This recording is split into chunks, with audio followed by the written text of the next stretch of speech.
ಆ ಗಂಗಾಧರನ್ ವಿಶ್ವರೂಪ ನೋಡ್ತಿದ್ಯಾ? Are you hearing? ಅವನು ವಯಸ್ಸೆಷ್ಟು, ದೇಹ ಎಷ್ಟು? ಸ್ವರಗಳ ಮೇಲೆ ಸವಾರಿ ಮಾಡ್ತಿದ್ದಾನೆ ಅನ್ಕೋ, ರೈಡಿಂಗ್. ರಾಗಗಳನ್ನ ಬುಗುರಿ ಥರ ತಿರುಗಿಸ್ತಾನೆ ಅನ್ಕೋ, ಟರ್ನಿಂಗ್. ಆ ನಡುವೆ ನನ್ನ ಮಗಳ ಹೆರಿಗೆಗೆ ಬೆಂಗಳೂರು ಹೋಗಿದ್ದೆ. Went to Bengaluru. ಅಲ್ಲಿ ಅವ್ನು ಸಂಗೀತ ಕಚೇರಿ ಇದೆ ಅಂತ ಗೊತ್ತಾಗಿ ಹಾಗೆ ಐ ವೆಂಟ್ ಅಂಡ್ ಹರ್ಡ್. ಮೊದಲು ನನಗೆ ಗುಡ್ ಅನ್ಸಿತ್ತು, ಆಮೇಲೆ ಬೆಟರ್ ಅನ್ಸ್ತು. ಇನ್ನು ಕೊನೆಗೆ ಬರ್ತಿದ್ದ ಹಾಗೆ ಯಪ್ಪಾ ಇವನು ಬೆಸ್ಟು ಅಂತ ಅನ್ನಿಸ್ತು. ನೀನ್ ಹಾಡೋ ಆ ಅಭೇರಿ ಶಿವರಂಜನಿ ಸಹ ಹಾಡುದ್ನಪ್ಪ. ನೀನೇನು ಅನ್ಕೊಳ್ದೇ ಇದ್ರೆ, ಇಫ್ ಯು ಡೋಂಟ್ ಮೈಂಡ್, ನಿನ್ನೊಬ್ಬನದೇ ಕೇಳಿದ್ರೆ ನಿಂದೇ ಬೆಸ್ಟು. ಆದ್ರೆ ಈ ಗಂಗಾಧರ್ ಅಂತ ಕೇಳಿದ್ರೆ ಅಮ್ಮಮ್ಮಮ್ಮಮ್ಮ ಸಮೋಹನಾಸ್ತ್ರ ಎಸ್ತಾ, ಯು ಆರ್ ನೋ ವೇರ್ ಅಂದ ಹಾಗೆ. ಅವನ್ ಜಾತಕನು ಕೂಡ ನೋಡಿದ್ನಪ್ಪ. I saw and studied his horoscope. ಅವನಿಗೆ ಗಜಕೇಸರಿ ಯೋಗ ಇದೆಯಪ್ಪ. ಒಂದು ಮಾತಲ್ಲಿ ಹೇಳ್ಬೇಕಂದ್ರೆ ಆ ಶಂಕರಾಚಾರ್ಯ ಅವರ ಜಾತಕ ಅಂದ್ಕೋ. ಚಿಕ್ಕ ವಯಸ್ಸಿನಲ್ಲೇ ಅಖಂಡವಾದ ಖ್ಯಾತಿ, ಅಪಾರವಾದ ಪ್ರಜಾಭಿಮಾನ ಇರುತ್ತೆ. ಇನ್ನು ನಿನ್ನಂತವ್ರು ಗೌರವದಿಂದ ಹೊಸ ನೀರಿಗೆ ದಾರಿ ಕೊಡ್ಲೇಬೇಕು. ಇಲ್ಲಾಂದ್ರೆ ಹೊಸ ನೀರು ಹಳೆ ನೀರ್ನ ಕೊಚ್ಕೊಂಡು ಹೋಗುತ್ತೆ. You will be simply washed ಅವೇ.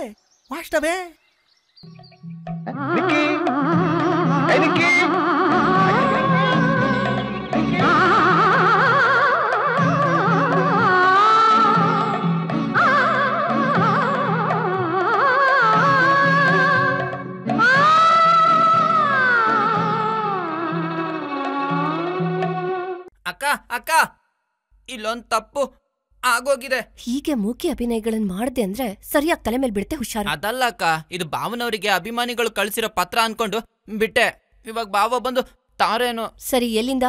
ಆ ಭಾರತಿ ಪೀಠ ಇದಾರಲ್ಲ, ಇಂದ. ಭಾರತಿ ಪೀಠದವರಿಂದನಾ? ಏನಂತ ಬರೆದಿದ್ದಾರೆ? ನೀನೇ ತಾನೆ ಓದು. ಶ್ರೀ ಅನಂತ್, ನಿಮ್ಗೆ ಬರ್ದಿರೋದು ಬಿಡಿ. ನಮ್ಮ ಆದೇಶಾನುಸಾರ ಕೀರ್ತನೆಗಳನ್ನ ಸ್ವರಗಳನ್ನಾಗಿ ಮಾಡ್ತಿರೋದಕ್ಕೆ, ಶಾರದಾದೇವಿ ಅನುಗ್ರಹದಿಂದ ಪೂರ್ತಿ ಮಾಡ್ತಿರೋದಕ್ಕೆ ನಮಗ್ ಸಂತೋಷ ಆಗಿದೆ. ಇನ್ನಷ್ಟು ಕೀರ್ತನೆಗಳನ್ನ ಸ್ವರಪರಿಚಯ ಮಾಡೋದ್ರ ಮೂಲಕ ವರ್ಧಮಾನ ಗಾಯಕನು, ಚಿಕ್ಕ ವಯಸ್ಸಿನಲ್ಲೇ ದೊಡ್ಡವ್ರ ಹಾಗೆ ಮನ್ನಣೆ ಪಡಿತಿರೋ ಚಿರಂಜೀವಿ ಗಂಗಾಧರನ್ಗೆ ಒಪ್ಪಿಸ್ಕೊಡ್ಬೇಕು ಅಂತ ನಮ್ಮ ಆಸೆ. ನಿಮ್ಮ ಅಭಿಪ್ರಾಯವನ್ನು ಕೂಡಲೇ ತಿಳಿಸಿರಿ. ಇಂತಿ ಸ್ವಾಮಿಗಳ ಆಶೀರ್ವಾದದೊಂದಿಗೆ ಭಾರತೀ ಪೀಠ. ಇಷ್ಟು ವರ್ಷಗಳಾದ್ಮೇಲೆ ಶಾರದಾದೇವಿ ನಮಗ್ ಅನುಗ್ರಹಿಸಿದ್ರೆ ಆ ಗಂಗಾಧರನ್ಗೆ ಚಿಕ್ಕ ವಯಸ್ಸಲ್ಲೇ ಎಂತ ಅವಕಾಶ ಬಂದಿದೆ. ಆ ಚಿರಂಜೀವಿ ಎಷ್ಟು ಅದೃಷ್ಟವಂತನೋ. ಬನ್ನಿ ಅಕ್ಕ, ಭಟ್ರು. ನಮಸ್ಕಾರ ನಮ್ಮ. ಬನ್ನಿ. ನಮಸ್ಕಾರ ಸ್ವಾಮಿ. ನಿಮ್ ಚಿರಂಜೀವಿಗೆ 100 ವರ್ಷ. ಈಗ್ಲೇ ಗಂಗಾಧರನ್ ಬಗ್ಗೆ ಮಾತಾಡ್ತಿದ್ವಿ. ಹೇಗಿದ್ದಾನೆ? ನಿದ್ರೆಯನ್ನು ನಿರಾಕರಿಸಿ ಮುದ್ದಾಗಿ ತಂಬೂರಿ ಹಿಡಿದು. ಇವ್ರ ಮುಂದಿನ ನಿಮ್ ಸಂಗೀತ. ಕ್ಷಮಿಸಿ ಸ್ವಾಮಿ, ಹಾಗೆ ಅಂದ್ರಂತಲ್ಲ ತ್ಯಾಗರಾಜ್ ಗುರುಗಳು. ಇವನು ಹಾಗೆ ಆಗಿದೆ ನಮ್ಮ. ಮುದ್ದಾಗಿ ತಂಬೂರಿ ಹಿಡ್ಕೊಂಡು ಸುಸ್ವರವಾಗಿ ಹಾಡ್ತಿದ್ರೆ ನನಗೆ ನಾನೇ ನಂಬ್ಲಿಕ್ಕಾಗ್ತಿಲ್ಲಮ್ಮ. ಇವನೇ ಅವನು ಅಂತ ಸ್ವಾಮಿ. ಕಚೇರಿಗಳು ಕೂಡ ತುಂಬಾ ಚೆನ್ನಾಗಿ ಬರ್ತಿದೆ. ಕಚೇರಿಗಳಿಗೇನೋ 5 ಅವೆಲ್ಲ ಯಾಕೀಗ? ಏನೋ ನಿಮ್ಮ ಆಶೀರ್ವಾದ ಅಭಿಮಾನದಿಂದ ನಾವು ಚೆನ್ನಾಗಿದ್ದೀವಿ ಅಂದ್ಕೊಳ್ಳಿ. ಈ ತಿಂಗಳು ಗಂಗಾಧರನಿಗೆ ಉಪನಯನ ಮಾಡ್ಬೇಕು. ನಿಮ್ಮಿಬ್ಬರನ್ನೂ ಆಹ್ವಾನ ಮಾಡ್ಬೇಕು ಅಂತ ಬಂದ್ವಿ. ಹೌದಾ? ಶುಭಂ. ಯಾವಾಗ ಅನ್ಕೊಂಡಿದ್ದೀರಾ? ಸ್ವಾಮಿಯವ್ರ ಅನುಕೂಲ ನೋಡ್ಕೊಂಡು ನಾವು ಮುಹೂರ್ತ ಇಟ್ಕೊಳ್ತೀವಿ. ಸ್ವಾಮಿ, ಸ್ವಲ್ಪ ದೊಡ್ಡ ಮನ್ಸ್ ಮಾಡಿ ತಾವು ಅನುಗ್ರಹಿಸ್ಬೇಕು. ಇಂಥ ಶುಭ ಕಾರ್ಯಗಳಿಗೆ ನಮ್ಮ ಅನುಗ್ರಹಕ್ಕಿಂತ ಗ್ರಹಗತಿ ತುಂಬಾ ಮುಖ್ಯ. ಅನಂತು, ಹೇಳಿ ಭಾವನವ್ರೆ. ಪಂಚಾಂಗ ತಗೋಬಾ. ಸರಿ. ಹೌದು, ಗಂಗಾಧರ್ ಜನ್ಮ ನಕ್ಷತ್ರ ಯಾವುದು ಅಂತ ಹೇಳಿದ್ರಿ? ಕನ್ಯಾ, ಕರ್ಕಾಟಕನ ಏನೇ ಅವು ರಾಶಿಗಳು. ಅವ್ರು ಕೇಳಿದ್ದು ನಕ್ಷತ್ರ. ರೋಹಿಣಿ ಅಯ್ಯ 3ನೇ ಪಾದ. ರೋಹಿಣಿ 3ನೇ ಪಾದ. ಇವತ್ತು ನೀವಿಬ್ರು ನಮ್ಮನೇಲೆ ಊಟ ಮಾಡಿ ಹೋಗ್ಬೇಕು.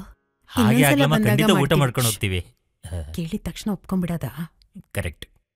ಮುಂದಿನ ಸಲ ಬಂದಾಗ ಮಾಡ್ತೀವಮ್ಮ.